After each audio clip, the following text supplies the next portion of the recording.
On Friday the 13th, my friends and I decided to plan a sleepover. So we decided to have it at my friend Marissa's house.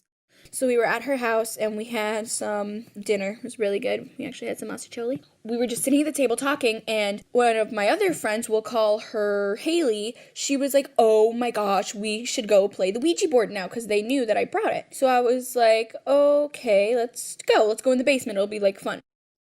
So we're playing, and I start getting really freaked out. I'm like, "Oh my gosh, we're gonna get possessed." Like, oh my gosh. Because I was so scared that, like, because we talked to this really mean ghost. I thought we were, but it was really spelling something else out. Tears are like streaming down my face, and I'm just like, oh my gosh. Like, so I kept saying, like, I could see it. It was like in the mirror. It was really scary.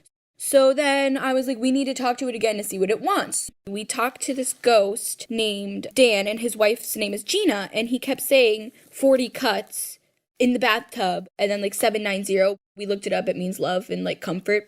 So we were like, "Do you want us to love you?" And he said he has a daughter. And eventually we got this story that he had a daughter and she was like kidnapped and then she like killed herself, I guess.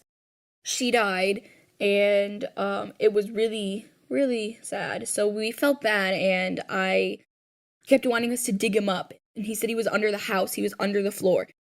So like I was getting really scared, and like he said the ghost girl's name was Erin, and she was 12 and she was turning 13 the next day.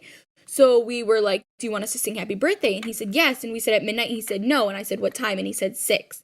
So I was like, "Oh gosh, we have to wake up 6 in the morning." So then like everyone started getting creeped out. So we had to like stop because not everyone was like comfortable with it. So we stopped playing and I put it away, and I was terrified. I was like, I'm not comfortable with some of the things he said. I was just like really upset.